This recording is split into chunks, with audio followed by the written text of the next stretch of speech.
Hey, what's going on, everybody? Rudy Aragon, Corey Ringo, and the world famous Rob Vanderslice on the Boulevard Podcast. Thank you, Rob, for inviting us out today to your home. Figured we'd talk to you because you definitely have the story to tell, and we know everybody wants to hear it out there. Corey, let's go ahead and have you start it off. Well, we already know who we're looking at. We're looking at Rob Vanderslice, and you want to introduce yourself, and for those people that don't know out there who you are, and kind of start us off with what you did and kind of how you got started and what you're doing. Well, I'm Rob Vanderslice, a native from Albuquerque, New Mexico, born and raised here, 51 years old, and pretty much grew up around the car scene. And my dad was a painter, grandpa was a painter. So grew up, I mean, there was always a car getting sanded, getting painted, you know what I mean? And I'd help my dad block, I mean, even as far back as I was 6. And just, like we were talking about too, with the Hot Wheels, same thing. I'd get my Hot Wheels, get a hammer out. A Hot Wheel, and I'd get the other side of like a nailing hammer and try to at least dent the door, you know what I mean? And you know what I mean? And try to, then I'd get him to my dad's Bondo, and of course I didn't know then you needed to put hardener, so I'd just, I'd always do it sneaky, get some of his Bondo, I'd put it on the door, and then I'd wait a day, and I'd touch it again, it wouldn't be hard, and I'd keeping it a secret from my dad still, you know what I mean? And finally my dad seen me one of these times, and he said, man, you got to put hardener. So he showed me, it took the hardener, and finally I put some on it, you know what I mean? Same so you thing. Started using all of his stuff. Yeah, all of his stuff, you know what I mean? That's when the molding came in. Yeah, the molding, yeah. And of course, same thing like you were saying, even on that other video, I used to get his models that he spent so much time on. Yeah.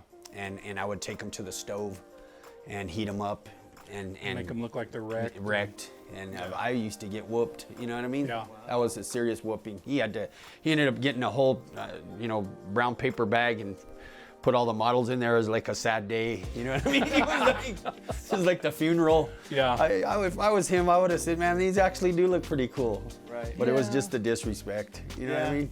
And that's his pride and joy. Yeah, that's his pride and joy, all that work.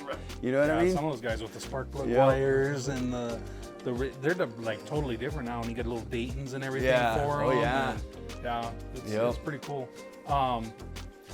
So when did you start painting? Was it way back then? Was it, or did you just kind of fall into it and followed in Dad's footsteps a little bit? Honestly, took it to a whole nother level. Yeah, and of course, like my dad, he worked for the city full time, and he had a side job going every weekend. A complete or something, or doing some flames or something, you know what I mean? And about the age of 10, 11, I started, if any family member got in a wreck, I would actually do the insurance job, fix a fender, you know what I mean? Nice. Do that. Neighbors, would hire me to do a complete. And of course, back then I'd charge $250 to do a whole complete. Wow. You know what I mean? Like $250, work on it for like 2 or 3 months. Yeah. And of course I was practicing and learning. And then me and my dad, my grandpa gave me a 66 Dodge Coronet, and I would have been 16. And we body worked it, painted it charcoal gray. First time my dad showed me how to do some flames, so I helped him do the flames, the real, from white to yellow to orange to red, of course we did the fine line pinstripe, you know what I mean? And did that, and then I just fell in love with the fine line. And like a lot of my friends, we'd go party, we'd go cruise to the mesas on Friday and Saturday night. I would always have fine line with me. So I would tape with masking tape. Kind of tagging. I'd do flames on their car, and they would keep it on for like a month till it started, rain, and you know what I mean? That old it's a major, exactly. Yeah, exactly. And then, and a little bit after that, I actually was going to be a nurse. I wanted to be a nurse, but I started using meth. I was actually going to TVI using meth and all those things. Didn't work out, so I quit, and so I fell back to painting body, you know what I mean? So I started doing, side jobs, bought a compressor, house I moved out of, started doing side jobs, and my uncle had ended up loaning me $5,000 to open a shop, and That's when I opened my first shop, 1988, Innovative Styles. You know Yeah. what I mean? That's what it used to be remember called that. back then, Yeah. Innovative Styles.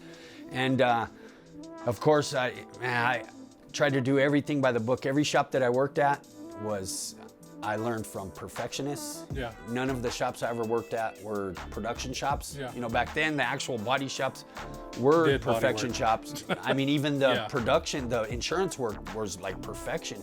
So I learned everything by the book. And shortly after that, the mini truck scene came.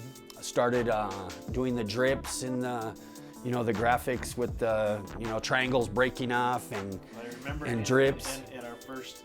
I mean, I remember as a little kid on, like I said, back it was Pistol Pete's Pizza. Yeah. On Yeah, exactly. Area, Yeah, you know yeah, what I mean? yeah. And I remember being, 10, 11 years old. I mean, we're talking 91, 92, and Yeah. we're out there, and Bedrock was the Exactly. thing, right? That was the mini truck Exactly. scene, and, Exactly. And obviously, we've known each other a long time, Right. And I'm sure as well as Right. you've known Corey, but yeah, totally remember Yeah, all yeah. those dripping Yeah, jobs exactly. and the crazy graphics and the neon colors Exactly. and all that good stuff in the 90s. And that was basically, and I was in Bedrock. I didn't have a car at that time. Back like what I was saying, me and my dad built a 1928 Model A. I mean, full custom frame off, Z'd frame, boxed frame. We're talking, completed it, finished it, drove it for about a year, and I'd opened my shop, and to the point where I fell in love with the Lowriders, I tore it apart to turn it into a Lowrider, and it never made it back together. You know what I mean? And after all that work, that's something I still regret. And what happened I'm sure, with that car? A piece went here, a piece went there, and a piece went there. And at that same time, I was starting to do was in Bedrock and Yeah. doing the drips and doing all those things. And then a lot of Photo Martinez, the one that owned the Dazzler, he brought me a Lincoln to do. And then Alvin Chavez had brought me 8-ball rolling to do. Yeah. And that's just when I fell in love with the Lowriders and haven't those turned are- back those are since. first Yeah, those two are my patterns. first. Yeah, Henyo's Ford, I forgot what it was. It was a white old Ford, like a 49 or a, White, and it had red on it, didn't it? yeah, it had red. I have and I was pictures still, of that one. That yeah. one is like a 54, 53 Ford. Yeah, exactly. And it had the roof cut off. Too, Yeah, wasn't it? exactly. Yep. So I did have that. Pictures of that. Alvin's 8-ball rolling. Photo Martinez, he had a Lincoln, forget what is a 72 Lincoln. And those are like some of my first cars that I, first Was that lowriders. the gold one? No, it was black with the blue pearl with the gold. I mean, this is right. Those first couple of years when I was learning, I was doing just pearls. I was trying to make like paint jobs look like candies, like replicate them. I mean, I was trying to get like stock colors and tint them with some pearls and then put like blue flake over it and it looked like oriental blue. Yeah. You know what I mean? Without having to do the canvas. Yeah, without having to do a candy. Of course, though, you already know. I mean, you can do as good as you can, but once you park a real oriental blue next to that, it's Yeah. just there's The no depth. difference. You know what I mean? So I did that for a couple years, and then I started doing black candies, like everything black with the flake, with the ghost patterns, and then after that, I just and that's when kind of really started figuring out what I was doing. All prior, those first 2 years were everybody let me practice on their car, which I appreciated. They all trusted me, do your thing. And so I would, literally just, and like I've said before on a lot of things, everything I would tape Yeah. would be the reverse. And I wasn't happy. I'd tape and it would be the way I wanted it to look. And when I sprayed it and untaped it, it's like, and you'd have to so it's That's just what I see trial with and error. a lot of people that do flames. They look at the tape thinking that's what the flame's going to look like, but it's actually what's inside the tape or vice versa, whichever way you mask it off. Smaller, Yeah. It's smaller. They look like crab claws. Yeah, or- exactly. Yeah, Exactly. It's a lot. So that's basically when you started getting your style as Exactly. in the Vanderslice style. Exactly. And going from there. You touched on the meth and stuff like that. And I know a lot of when you were doing some of those wild paint jobs at start, that was part of your, That was part. that was part of it. So when I first opened the shop in '88, I was using meth. Prior to that, I'd quit when I opened the shop. Thank God I stayed clean. I told the dealer, stay away from me. Yeah. They did, respected that. So that first innovative style shop on Alvarado till I moved to Dallas, which would have been about a 2-year period. Yeah. I was clean, just smoking weed, drinking. Yeah. And so like a lot of the ones we just discussed, that would have been when I was clean. Yeah. And then when I was ready to move to Tucson, I got an offer to move to Tucson, which is basically, I mean, it's a crazy, crazy story. Went to literally to be a cartel front in Tucson, Arizona. Person, you know, said, man, want to get you out here, to be a front, literally, to launder the money through the shop, through the whole. So moved out there, and prior to moving out there, I had all this work, like most shops here. I mean, we've all done it. Yeah. We have all done it here. 30 cars, most people have already paid. Yeah. The majority of the money, people are crying, complaining. Yeah. And I was literally by myself. And so, man, that devil came knocking and said, hey, you could do a little meth. You could get all these cars done, caught up, so you're able to move, you're able to move. So, of course, I started using again. And that's when that led all the way to me Tucson using. I wasn't using that much. And I was out there for 3 years. And that's where I did like Casanova, the first Casanova, Mac Daddy, quite a few cars at Mitsubishi from here. Mike's Mitsubishi was a real nice Mitsubishi. Yeah. I forgot the kind of car, but did a lot of stuff out there. And then I moved back here in '95, and that's when, man, met the kid's mom. She ended up pregnant with with the Lante. Yeah. And I just started using my usage of meth just skyrocketed. And that's when I did Bobby's car, Showtime, Joe's truck, New Attraction. Do you think that at that time that helped you come up with some of those ideas?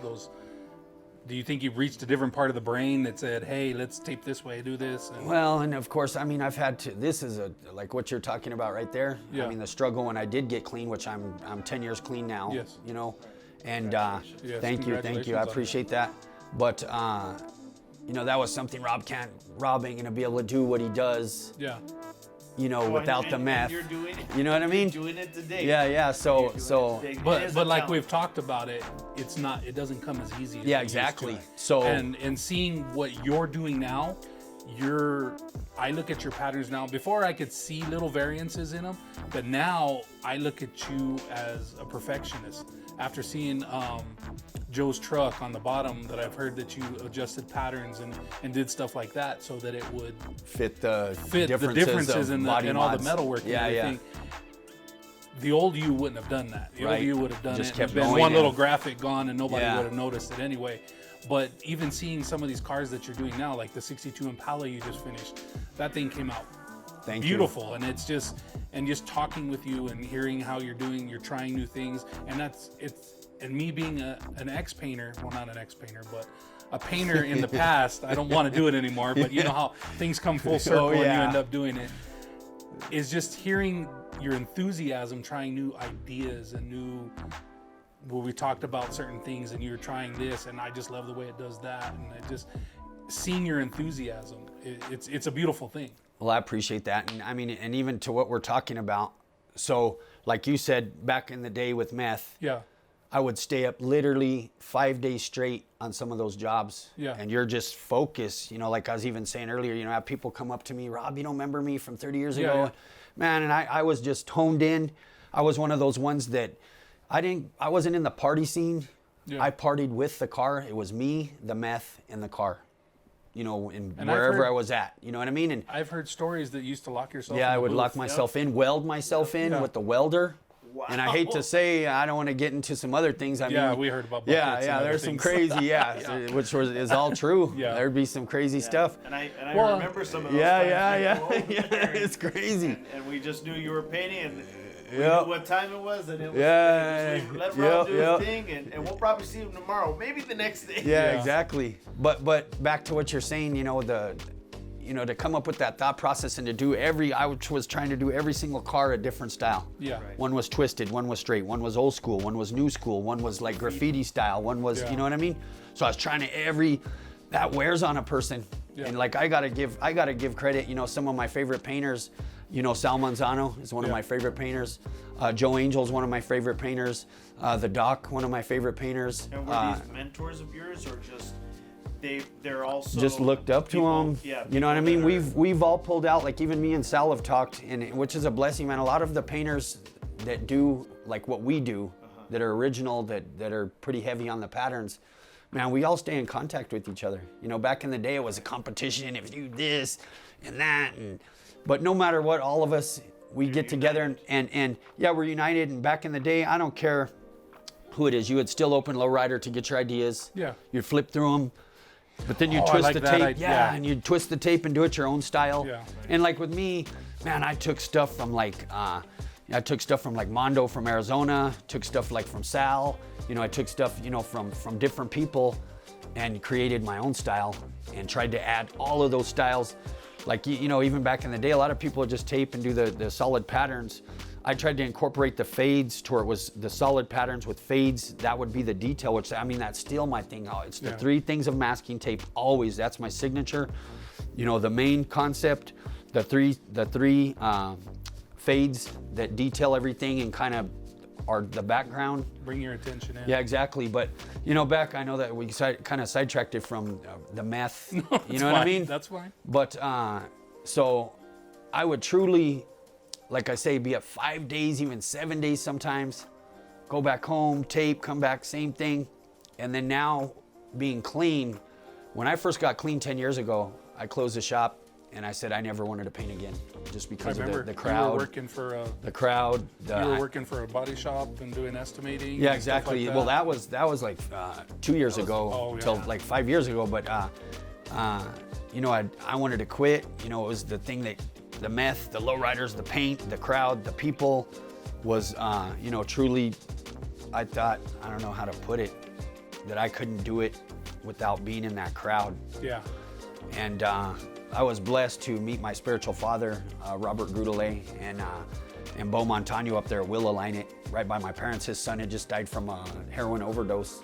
And he said, Rob, and everybody knows Bo Montano too. He used to work for Discount. He's one of the main with Noel and with Dave. And I remember everybody used to go see Daytons. Bo. You need rims? Go see Bo. So he'll give you a hookup. So when I first got clean, this would have been about 2 months after I got clean. Yeah. And his son had died. And he said, Rob, I want you to do a tribute to my son on his Magnum. He had actually died in the car. They found him dead in the car with the car running. So he gave me an opportunity over there to do that. And it was a safe place. Everybody over there, a believer, you know. And so it was like a safe place. Yeah. And like I say, that's where I ended up meeting my spiritual father and ended up, really seeing what a true example of being a Christ follower is. Yeah. People still going through struggle, normal life, dealing with normal life. Ended up, you know, finally giving my life to the Lord, and he let me work out of there for free in the back shop for like almost 2 years. And that's where I did my car. That's where I did Fern's, the 67. Yeah, 67. Yeah. That's where I did the one that Conrad has now, the 65 or 66. You did a 53 or 54 there. Yeah, 53. That was. I remember Bo's. I saw that and I'm like, that looks like Rob's work, but it had flames. Yeah, it's like a pattern. Yeah, and I was like, that looks like Rob's work, but it's like that doesn't look like Rob's work. So I was like, I remember seeing it my a take few on times up there. My take on like exactly. And like Taco's Cadillac and a bunch of stuff, man. And it was a blessing, and that was where I could really, man, I just thank the Lord that, you know, I'm still, like I say, all these people commenting, Rob's not going to be able to do what he does, not on meth, and that was hard on a person. Yeah. You know what I mean? Sure it is. And I'm sure it was to an extent, I'm sure you have to retrain yourself, right? Really? In your craft. Because it's like, I don't have, you know, this alter ego, we'll call it, right? Yeah. To just go off in your mind, just wondering on how you're going to do these patterns. Exactly. And same thing, you know, when I went up to Blast Shop and, you know, just saw Joe's truck, it's just like everything's just on point. It's all asymmetrical. It's, you know, it's almost like you want to pull out a tape measure and say, wow, Rob, you're and I wouldn't doubt if you didn't do that. And so you're doing amazing work. Well, I appreciate it, Rudy. Thank you, brother. Huge Thank you, brother. Congratulations Thanks. On being clean. Thank you, brother. I'm sure so many people out there are like, in knowing you from here to here. I mean, I'm one of those people. I'm sure Corey is as well.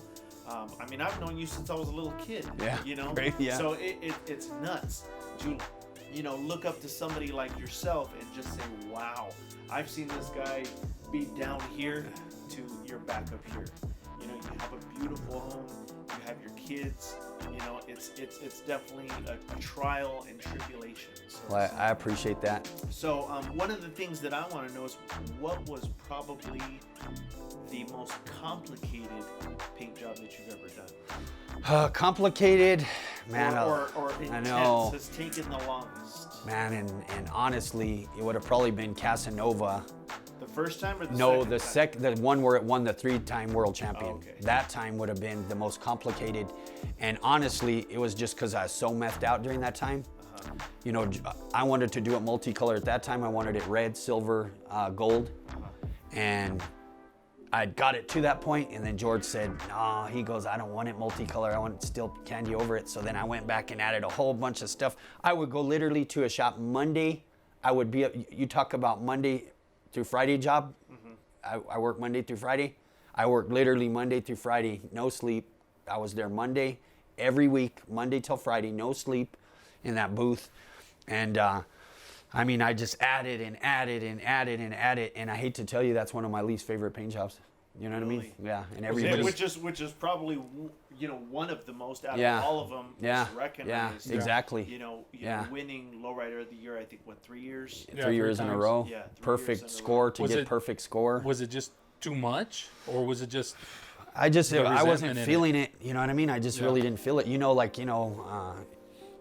Like you were asking me earlier before you came, like what was my favorite paint Yeah. job? And it would be the San Jose car that said Yeah. San Jose down the side, and that was more of a quicker one. Yeah. I did that in about a week and a half, maybe, I don't remember exactly, a week and a half, 3 weeks. You know what I mean? It said San Jose down the side, you know what I mean? And that was probably one of my favorite ones. And like I say, a lot of people think Casanova, they're like, yeah, Casanova, and I kind of, I'm like, you know what I mean? Well, I mean, But- I'm sure it brings up a past. It's kind Yeah, of yeah. hard. That was the 90s. Yeah. Yeah. Exactly. Right, It yeah. was the night. But I mean, it's kind of it's a sore, right? Yeah. You don't even want to think about it because you're in a better place. Exactly. Now. But it's also, it was also a very well-known thing. And, Exactly. most people out there know you for that's one of the Right, big right. cars that won Lowrider of the Year, especially in the Lowrider Right. community. Even the second time around. It's just amazing what was just done with that car. Yeah. Especially being as it's been years and years that it's been patterned and just it Was lacked it what a clear 15 years? Yeah, it lacked a clear. Yeah. Yeah, 15 years it set. 15 years. That's a long time, and it's great that it came out the way it did. Just to shoot a clear on it. And, Right. And it was amazing.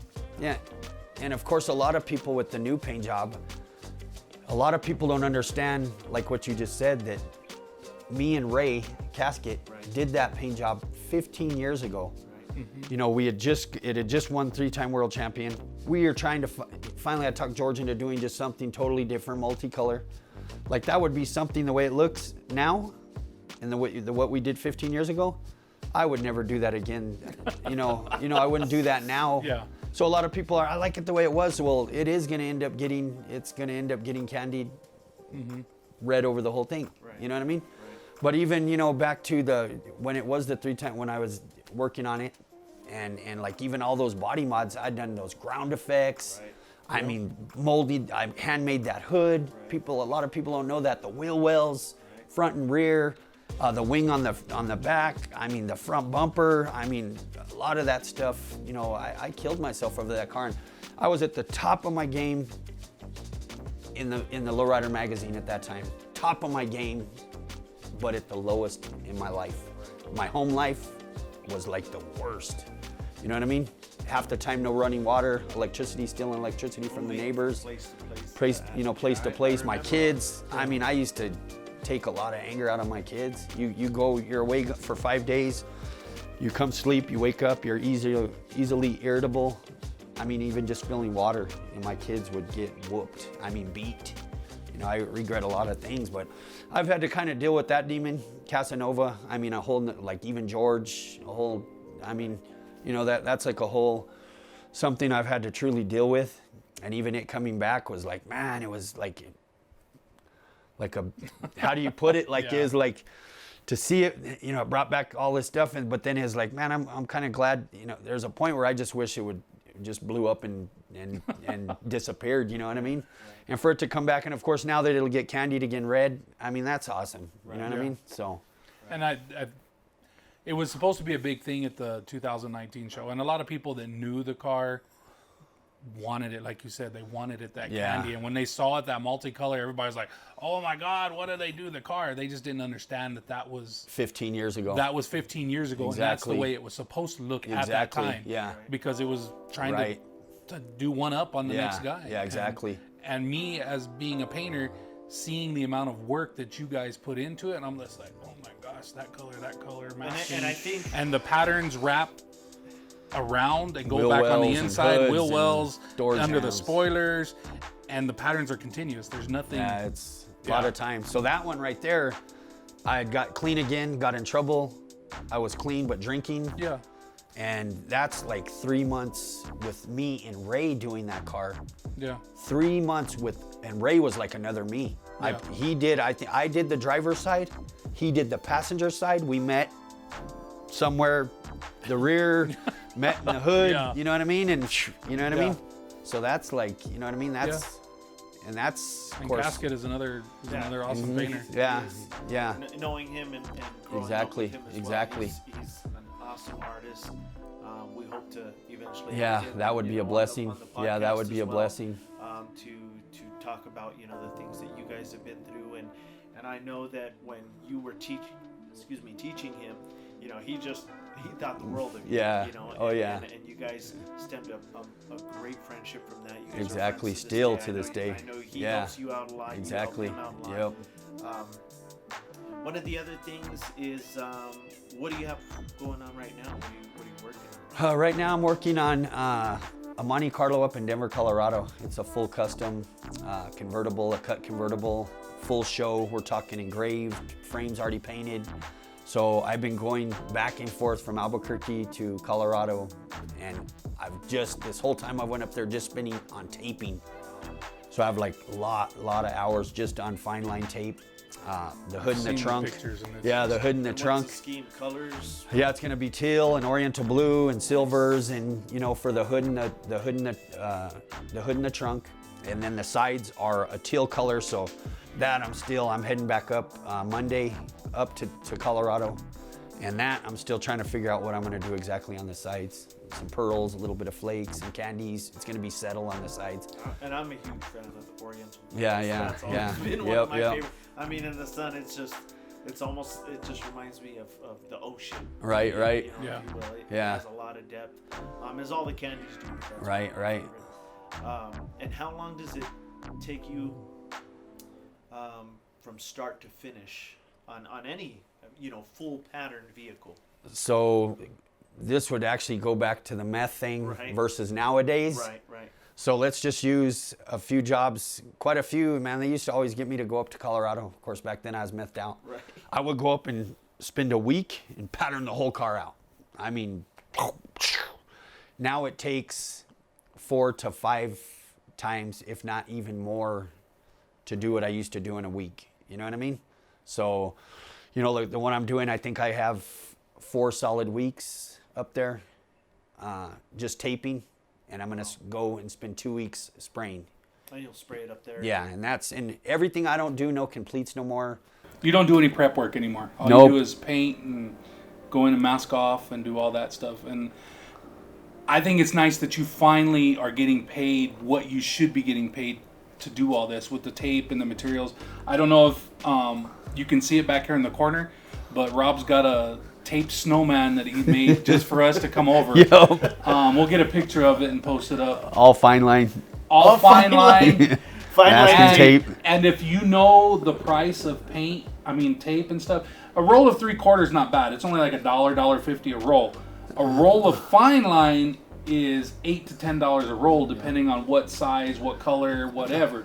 So you figure that's probably how many rows? Woo! I can't even tell you, but that's 2 years worth of work, at least. And that's just here, right? Yeah, that's just here. Yeah, that's just so here. when you're doing Joe's somewhere truck else. and Yeah, some of the other exactly. shops, you Yeah, don't- exactly. We just need to. Well, I know. They need to find a way to recycle Yeah. this. And Well, just an example. You should auction it off. I know. That's a good. Well, I'm trying Guinness Book of World Records. We could do the most tape something. You know what I mean? I don't know. biggest It's a tape joke. ball in the world. Biggest tape ball. You They know? have a rubber With band paint on ball it. and everything. There you go. Might as well.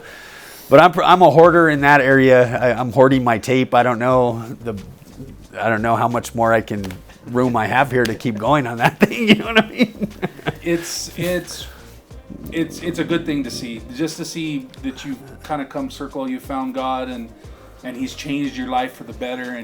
But you're still doing this stuff that you love. Do you still have the passion for it that you had when you first started, back when you were 10 years old? Yeah. Putting Bondo on stuff and. You know what? This last 2 years, like we had talked about a minute ago, I started again when I first got clean. Yeah. Did it for about 4 years. Then I really just got burnt. Yeah. Really burnt. Quit, started working at a shop, just doing estimating. Yeah. And I really got burnt with that again. And really. And I think that's the artist, because I do that a lot too. Like when I first started painting cars, I was super happy.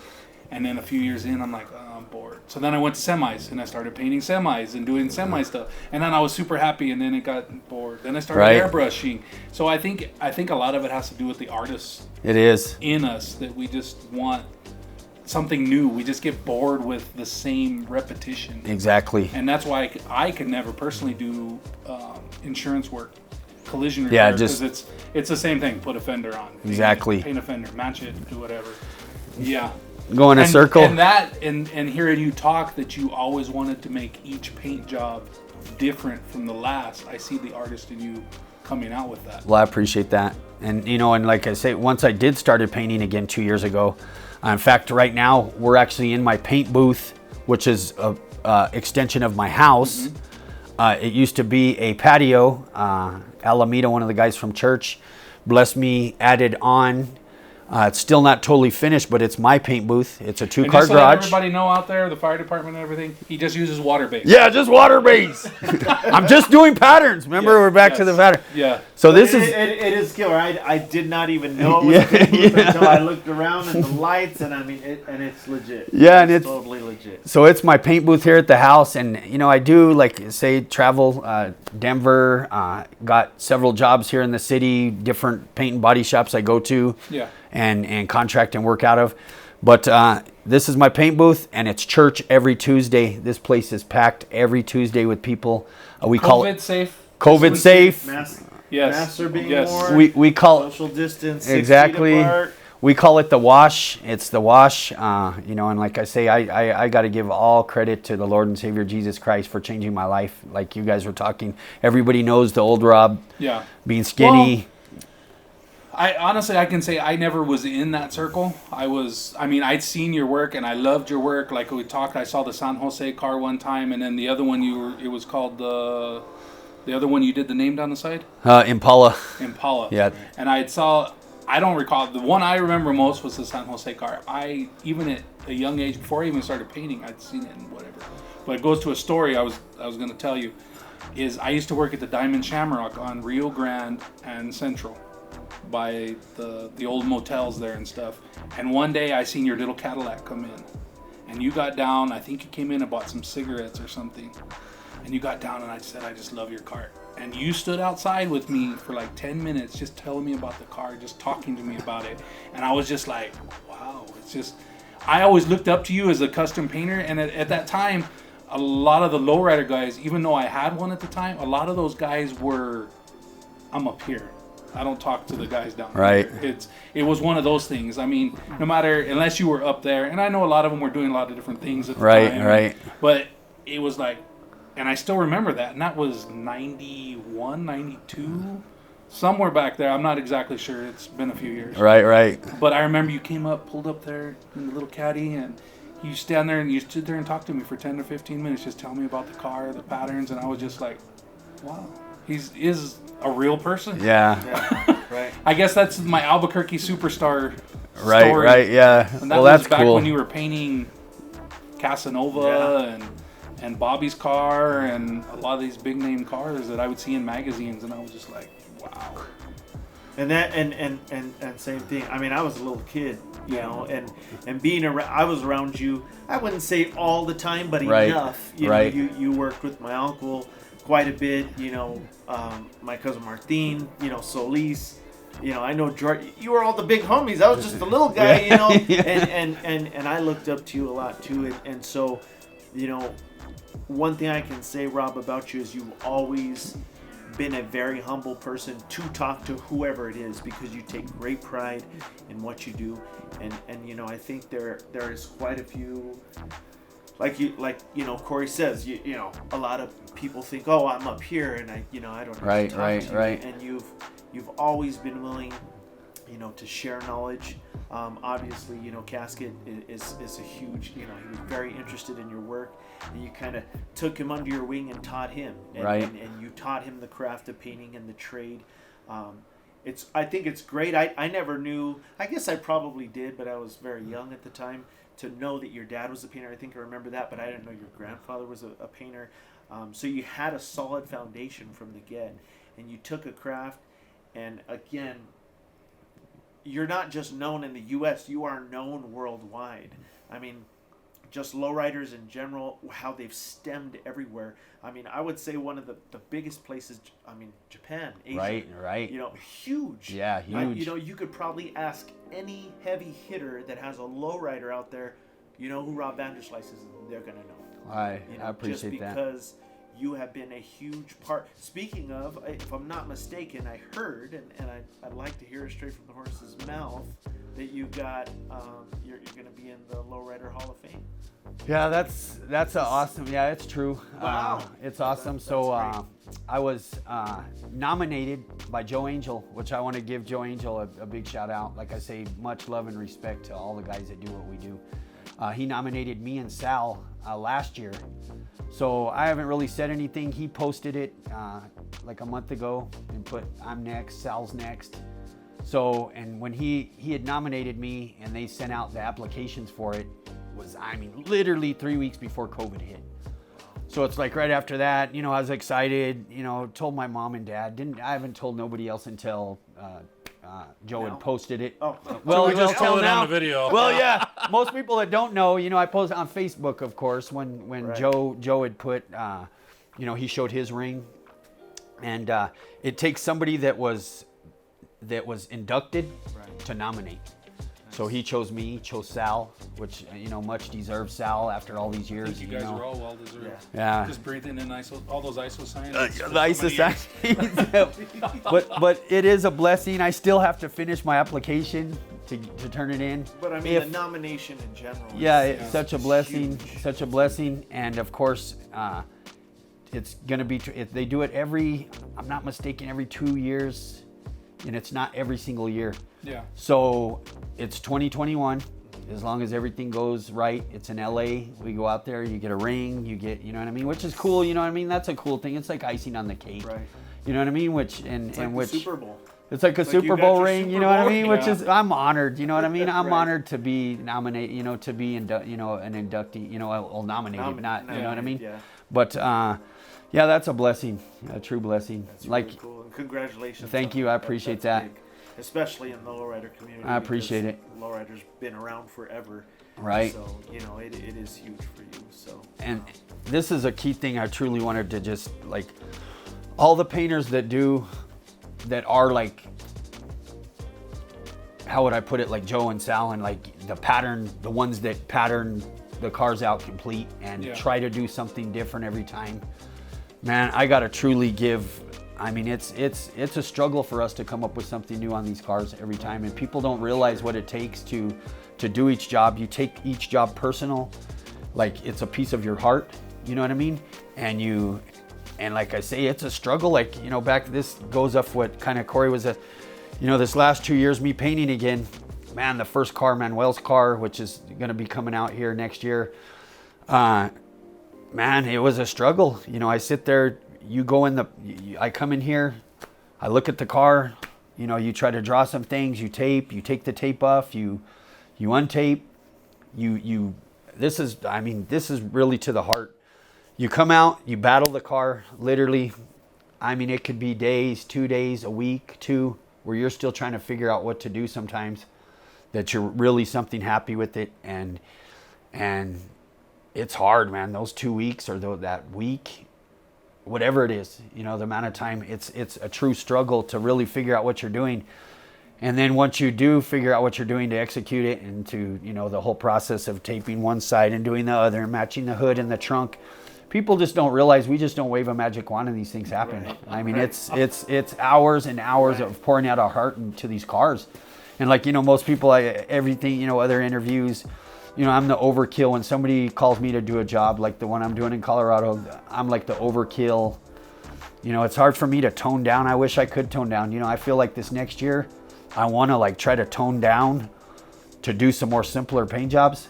But it's hard for me, you know, it's hard for me to do that. And that's what you're known for. Yeah, exactly. You're known for You've those, grown those wild. to doing that. You know, when you hear the name Rob Vanderslice, that's what you associate it with. Have you seen his patents? Yeah. If you don't know, you know who you are. If somebody's telling, you know, another individual about you, that, you know, they're gonna have a picture. They're gonna have a magazine. They're gonna have something. And they expect to it show. every time, which is sad though. They expect that same thing every time, and it's like, man, let me chill. Let me do something more like some of the other painters are doing. You know what I mean? And so when you're talking about this, being around the lowriders so much, what do you see the next thing gonna be? What I mean, everything's engraved now, gold and chrome, and what else is there? well, this funny question, because you know, one of the magazines I'd showed you in Top Painters Profiled, Lowrider called. They put in 6 different painters. This would have been back in 1998. Yeah. And they asked, you know, they interviewed each one of us, and they asked us, where do you think lowrider painting is going? What's the next thing? And of course, back then, I was still methed out. I said, I'm going to drill holes. I'm going to drill holes in my car. I'm going to put lights in the background. Yeah, and I actually did. What? Yeah. What's the next exactly. So I don't know what the next. Duality? I don't know what the next thing is. You know what I mean? And then the lights, if you've seen the lights in Rob's car blinking as he's driving down the road. Something different, you know what I mean? and it's, when I first heard it, I'm like, really? I remember I saw it at the shop when you were over there off, I think it was Princeton or... Yeah, exactly, yeah. That's when I first saw it. And then he's all, I drilled holes and put in lights. And at that time, I think it was sanded down, so you really couldn't see it. And I'm like, really? He goes, they're going to light up. And then when I was like, okay, Rob. Yeah, whatever, bro. You're going to put lights back in the on the paint. sauce! So when I saw it, I was like, it's cool. It's something different, and then it's you see so much like the lowrider of the year now and stuff. All the stuff that they do, most people don't even see half the stuff that's in them. Just like even Casanova, right? Most people didn't see half the stuff. All the molding of the hood, the ground effects, the spoilers, all the patterns go. People don't look. They look at it. Oh yeah, okay, it's another car. And then the convertible part.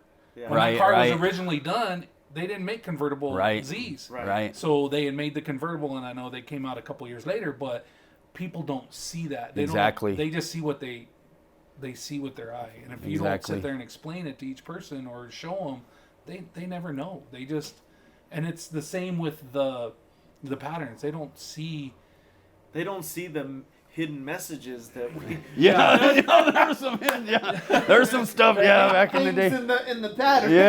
That's a whole other story. And some of you out there may know what those stories we'll keep that still on the low. Well, just like the San Jose car, and a lot of people used to see it and be like, didn't know what it said. Everybody's all, it says something Till the gang unit finally snapped. Oh, did they really? Oh yeah. Wow. Oh yeah, that was like a huge thing. Yeah. You know what I mean? But it's I was just wondering if you had some insight on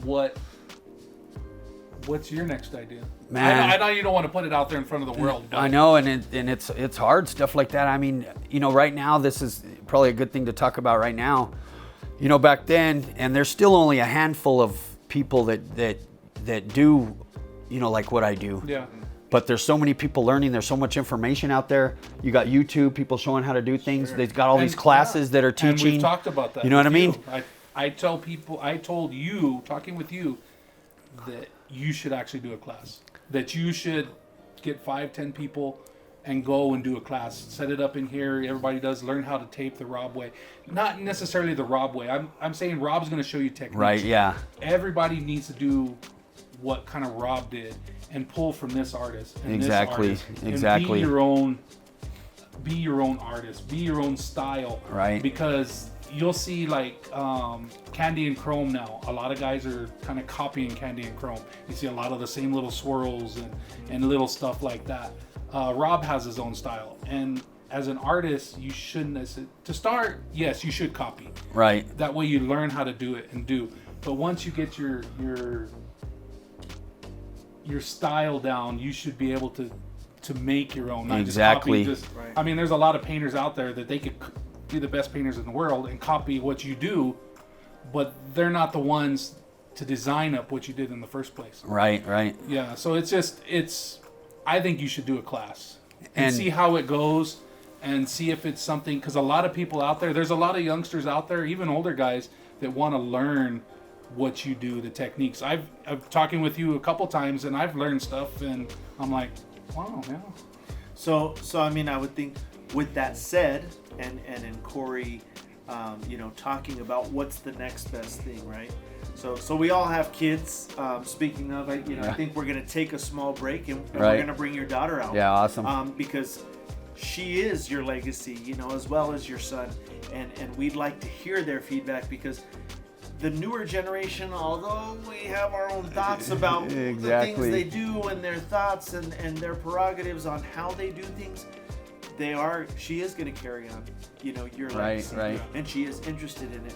So I think what we're going to do is we're going to take a small break, maybe put in a little bit of slides, maybe, Rob can give me some pictures. I'm sure Corey has some pictures of his cars that he's painted. And, we'll show you those. We're going to bring your daughter out and ask her a few things, what her thoughts are, and going through the trials and tribulations with you. And There you go. I think that'll be a great thing. So we're going to hear from her in a second. Please stay tuned. And I did want to add just real quick too. We are planning on doing a class. I'm going to do a class, me and Blast, Okay. Joseph Leba from Blastworks. Yes. We're going to be trying to do a class sometime April to like June, even around the show, as long as all this Right. COVID lets up.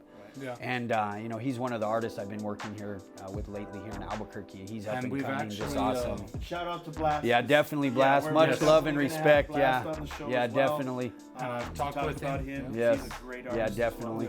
So just putting it out there, we're gonna be doing a class. Nice. You heard it first here on the Boulevard. There On the you go. You Boulevard. heard it first. Stay tuned. Yep. We'll be right back with Rob's daughter. Thanks.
Well, thank you guys for coming back. If you'll notice, Rudy had a sex change and she's Hey guys! Hey guys! actually got a lot better looking. So we got Rob's daughter in here, Dacia, and she's. We'll let Rob kind of introduce her. He knows a little more about her than Yeah, I do. there you go. Yeah, this is my daughter Dacia Unique Vanderslice, and I just really truly wanted her to be a part of this. really want to break down the next generation in Lowrider, the movement, and I would truly, describe her as somebody that grew up around it. Of course, growing up, being in the house with me all the time, and going through all the things that we went through, growing up with the house getting raided, back to the meth days. My kids put up with so much stuff, and to see the difference and to know that every one of my kids are doing good. She just graduated with her bachelor's in social work. Congratulations. Which is Thank awesome. you. Awesome. I'm so proud of this girl. And, just a run-off even, she's been helping me do these crosses. Everybody knows the crosses we do always. And she did, a lot of the prep work, a lot of the tape work, and truly a blessing to be, part of the Vanderslice team. So. Thanks, Pops. Yeah, you got it. So, are you going to follow in your father's footsteps? It's a funny question. I get that question a lot. No, yes and no. I love doing artwork. I love just how awesome it is, but this guy has set such a high standard that I don't think anybody could really follow in those footsteps. Plus I gotta find kind of my own path, do my own thing. And congratulations again on your graduating diploma and everything. Thank you. Yes. And luckily, Dacia takes after her mother because Rob's not the best looking guy in the world here. So what was it like growing up with Rob as the dad back in the bad, not necessarily bad, it's all learning. It makes us who we are. But watching a lot of artists, and not just paint artists, but other artists having a hard life makes, if people can deal with it, it makes for a better person. It makes them learn. It makes them, I don't know. They have a different outlook on it. They didn't get everything handed to them. They learn from everything. I moved around a lot as a kid. Me and my mom would move once a year and stuff like that. But it helps you be the person you are.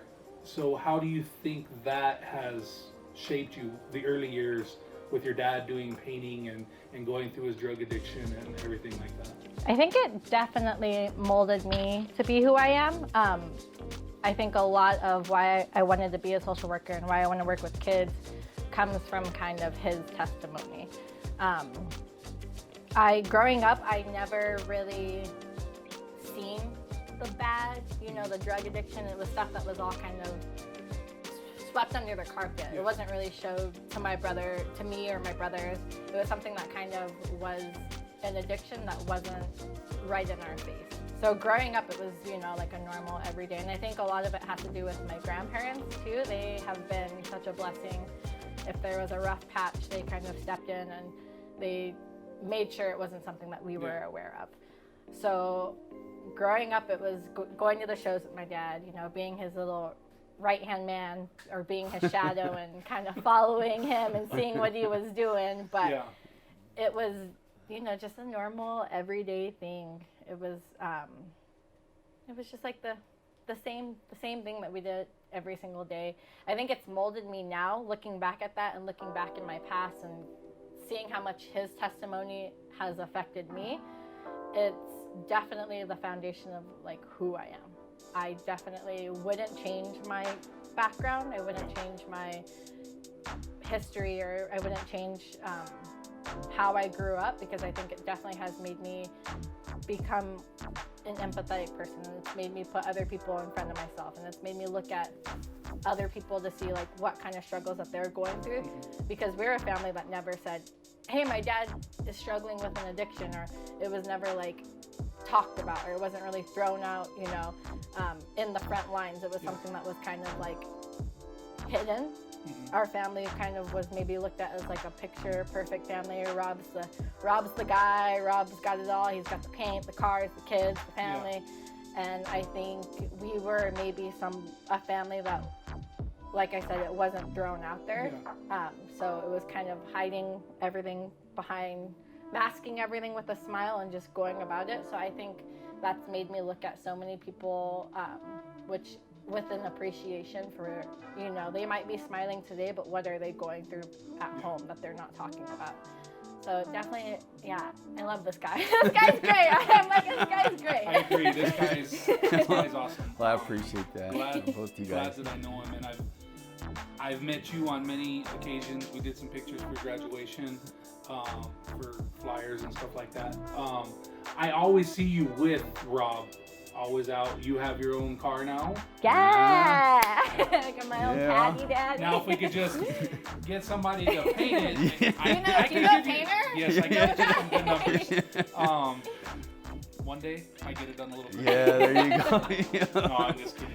I know Rob, when he gets some free time, he's probably going to make it totally her style and everything like that. But like I said, everywhere I see, these days, everywhere I see Rob, you're not far behind, and I love seeing that. My daughters follow me around like little chickens just following Mama Hen around. I guess I'm Mama Hen, so I love seeing that and following in the footsteps of your dad. I know you want to do your own thing, and you help him out with the crosses, and it's just a great thing to see. You know, even you guys interviewing females in the lowrider, you know, culture is something huge. You know, how would I put it? The examples that used to be back in the day would be a totally different example of a role model in the lowrider, you know, culture, which we need some positive role models like her right now, which is huge. You know, somebody like that's went through the past, went through the struggles that we went through, and seen the drug addiction, and like her, like she says, she's still trying to find her path, what she wants to do, which I'm sure it's going to be, of course, with kids somehow. She wants, I know even she's talked about doing her own, what would you call it? Your own nonprofit, some nonprofits. But to have somebody like her, that's why I truly wanted her to be on this. You know, we need some role models in the lowrider culture that you know, that these little kids can look up to versus the role models that we all grew up with. Mm-hmm. The gangbangers, the drug dealers, you know what I mean, that came along with it, you know what I mean? And, you know, the whole scene is a whole different thing now. And, you know, this is something dealing with her, like back in the day, my parents seen all the craziness and the people that I did these things for. And, you know, we'd talk about if they ever, and of course me, always the way I dress, you know, with my Cortez, and always, you know, back then I always had my socks to my knees. I had my, you know, I had my ducktail. And he's a white guy. Yeah, and I had my ducktail, my brown flakes. Yeah. These are my Chicano flakes. You know, I always used to tell people. And after recently meeting his parents for the birthday cruise, I'm like, wait a minute. Yep. So I was the black sheep in that, but you know, the examples that I set, you know, like I said, my parents said I would never want you know, my kids to be a part of the lowrider scene, which I even didn't want them to be a part of it. You know what I mean? Because I seen what came along with it. But now everything's done a whole complete U-turn where it's family. It's like everybody gets along. And, you know, to have her as a role model, like, you know, just said, just did end up getting a Cadillac just like mine, a 94 Cadillac Fleetwood. And we got some plans. It's going to be a minute. But, you know, once they're finished, you know, for her to be out there at the shows. I've got my watch out here. I'm going to count. Let's keep track of this. Yeah, let's keep track of this date, and we'll look back on it next year. There you go. So. But that's one of the good things is her being a positive role model and showing these kids that she has a lowrider that she's doing. Back in the day, you didn't see girls driving lowriders that much. It was more girls were models and they just stayed on the side. But you're right. A lot of the family has come in, and I think it's us older people with our kids wanting everybody to be in it and just be around it and see that there's so much more. There's so much more than just drugs and stuff like it was back then. Exactly. And, I mean, a lot of those show cars that were back then, that's how they were paid for, and we all know that. But now it's a lot different for a lot of us. We work for everything we have. And this young lady here has got a good head on her shoulders, and it's good to see. I don't know where she got it from, but it must have been the grandparents. It skipped a generation. Well, it's all right. I thank God for my parents. You know, my house had got raided. Kids got taken away, and they went to go stay with my parents for quite a while. Yeah. And you know, it got to a point a month or two later, you know, I got some trust. The kids would come stay at the shop with me. I know we were talking about Yeah, that. Yeah. from Friday till Sunday. Yeah. And I made them some cubby holes, some bunk beds. I loved it. Yeah, they loved it. And how old were you at the time? Oh man. I would say, yeah, 10. 9, 10. Yeah, 9, Yeah, 10. and at that age, these kids are just like, I just want to be around my dad. I just want to be around my mom. Yeah. And Yeah, stuff like that. exactly. They don't care what it is. They don't care what dad's doing. And Right. and just like we turn on the heater in here and Dacia comes out. Woohoo! I love that heater. That it's one of those smells and that thing that brings you back to Exactly. that. Just like when you smell paint, it brings you back. That Exactly. paint smells familiar. I sprayed that stuff before. One of my favorite smells is when we like finish clearing something. Like I love the smell of just like a clear coat. We're like trying. It's crazy because we're like. And Rob is just like, yes, the the paint job is done. It's like a nostalgic smell. Yeah, It, like, exactly. brings back It's like smelling glue at the school, or Yeah. it's one of those things. It just Yeah, brings back exactly. those memories, Yeah. and it's a beautiful thing. And just to piggyback off of kind of what you were saying earlier, but I work for the city, and so I work with kids from 5 to 15, and it's super cool because we went to a cruise recently, and I had 2 of my kiddos there, and Yeah. they were there, and they kind of were like, that next Monday that I had seen them, they both came into my office, and they were like, you have a car? Like a Cadillac? And it was so funny because I was like, yeah, that's my baby. And they were like, girls can't drive Cadillacs. Like, they were just so surprised, but it was so Yeah. cool because the younger sister was like, oh, I want a Cadillac now. She was it kind of just like. I thought you were gonna. They say they were gonna come in like Rob with his shorts and his socks pulled all the way up. Yeah, so it was definitely cool just to see that little effect on the kids that Yeah. I can work with now. You know, they. And that's what we were talking about. Is it's a good thing that they see somebody, not just guys driving lowriders, but girls and taking pride in it and just taking care of it. It's a cool thing to see, Yep. and it's awesome. Yep. But they grew up literally, like I said, at the shop. I mean, sitting there with the PlayStation at the shop. I'm spraying. There's overspray in the air. All of the kids are just, what's up? That was like normal life to them. Don't You let know them what I mean? match. Yeah, don't let them match. You know, and some parents worry about a little paint, a little Krylon or something. yeah. And it's, look, so just you guys out there that are worried about your kids sniffing paint as you're spraying, here's a out good okay. example. She turned out Well, all Is right. that okay? It's a little different automotive and rattle can Krylon. It's a little different. A little different. But yeah, My- definitely some of like my best memories that I had growing up were memories of when we went to go spend the weekend at like the shop. You know, it was definitely. I remember me and my brothers like playing outside, just an open shop, all the Yeah. cars, playing super like creative games, or being upstairs with the diesel heater. That's, like I Still said, brings back my memories. favorite thing, or Yeah. just the smell. And this guy was so innovative and creative in his own like Yeah. mind space that he would create some crazy things in the shop, like Yeah. the zip line. We had a zip line in the shop, or he made an elevator, which were probably not safe. at Yeah, all. we're not talking about this now. Awesome, but it was super cool. Yeah, crazy. That's cool. Well, I think it's gonna end up wrapping us up for this episode with Rob Vanderslice and his daughter Dacia. It's a great thing that you're in with it with your dad. I love seeing the family here and doing everything. And Rob's a hell of an artist. I've looked up to him for many years, as many have, and it's a cool thing. And getting that nominated for Lowrider Hall of Fame, which is well deserved. Appreciate it. What Yes. a blessing. We'll look for it and we'll post a picture of Rob when he gets it, holding up his ring. Yeah, that's awesome. And That's hopefully he's got a little more hair by then. That's all right. I think it's the stress of all these years. There but you go. I want to thank everybody for joining us this evening, and we'll see you on the boulevard. And hey, can I just say one more time? One more thing? Yeah. I'm sorry. I just wanted to say to anybody out there that knew me from my past and just knew the things that I went through. I want to say, if there's anybody out there, anybody struggling, you know, with addiction, that there is hope. There's truly hope, and that hope is in Jesus Christ. And I just want people to know that. I'm an example of that, and so many other testimonies that we can say. So I just want to tell people that. And that was something that's really dear to my heart. So thank you. And I want to thank both Corey and Rudy for this opportunity too, interviewing me. What a blessing, truly. So you guys definitely continue to stay tuned for more of the Boulevard podcast. and more people to be interviewed. What a blessing that these guys are here. I just doing this for the lowrider community, the car community.